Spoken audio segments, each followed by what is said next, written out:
Good morning. Story time with Ash and Sean.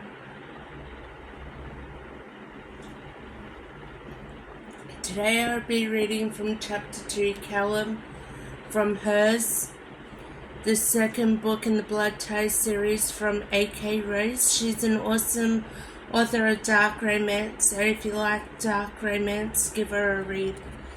Nick! I shoved open the door, staring at the crumpled front of the Mustang as the armed guard took aim at my brother. No! I lunged, hands up, desperate roaring through me as Nick slumped against the steering wheel and didn't get up. T! I screamed. Drive the fucking car! I stared at the asshole with the gun pointed at my brother, yanked open the driver's door and froze. There was blood, so much blood, and moan ripped free before I moved, grabbed his arm and lifted. The heavy metallic stench of blood filled my nose as his cold shirt stuck against my skin.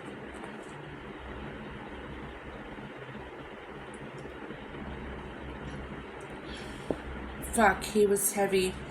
There was only a year between us, but a lot of fucking personality and muscle, it seemed. I drove upwards, my body howling under the strain as I lifted him from a crouch, pulling him from behind the steering wheel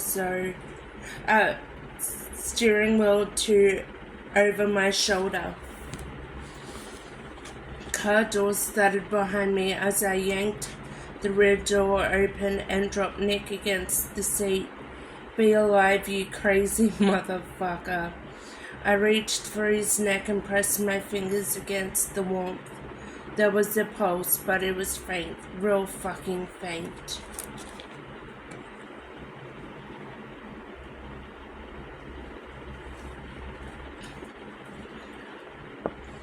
I stepped backwards, shoved his feet inside and slammed the door. I glared at that bastard with the gun as I slid behind the wheel of my brother's Mustang and prayed like I'd only ever prayed once before in my life. This time, my pleas had to be answered. Come on. I twisted the key, the ignition and the engine spluttered to life with a roar. Yes! I shoved the car into reverse and drove my boot against the accelerator.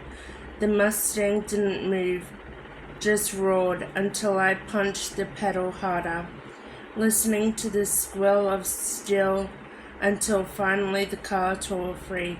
Tires spun, kicking up rocks and paper the underbelly of the car. As I reversed hard and yanked the wheel, I glanced behind me. Hang on, buddy.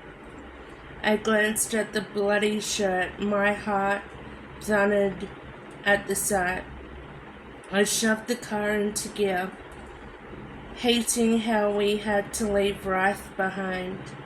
But right now, keeping my brother alive was all I thought of. I drove as fast as I could, taking the corners as hard as I raced toward the city hospital. The Lamborghini hugged my ass. Tobias was a dark outline behind the wheel. You still with me, buddy? I risked a glance behind me.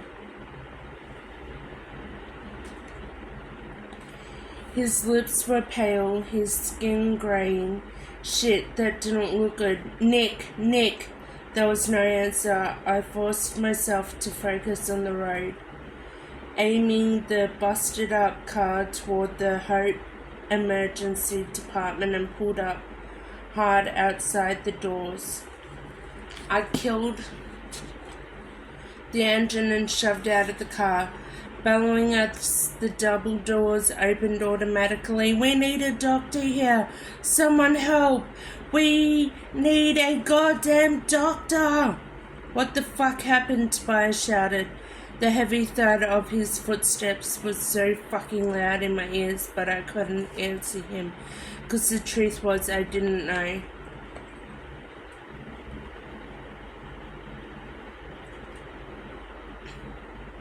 Time slowed, everything slowed. Two men came running out.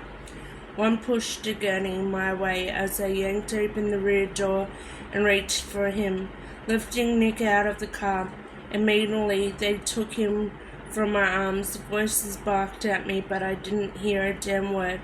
All I could do was watch as they wheeled my brother into an emergency department.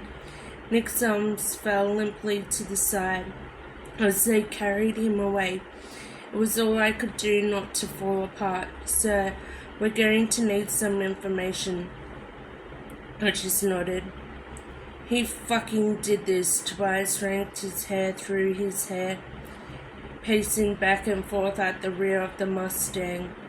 "That motherfucker did this, T," I muttered, staring at the emergency doors as they closed. My mind was racing, unable to put the pieces together. All that time he was driving, he was bleeding out. I winced. A coldness calmed me until all I felt was distance. Distance from this, from Tobias, from everything.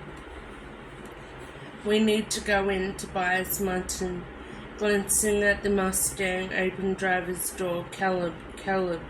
Tobias barked my name, snapping me out of it. I got it. I walked around my little brother, staring at the blood-soaked the seat, and climbed back in. The Mustang gave a whine as I drove it away, pulled it into the parking lot, and found a space. T pulled the Lamborghini in the next space along and locked the car, handing the keys to me as we headed back to the emergency room. I gave my name and my brother's to the receptionist, taking a seat when she motioned, telling me we would be notified when they knew more. It was bad, I knew that. But how bad was it? We can find out the rest tomorrow.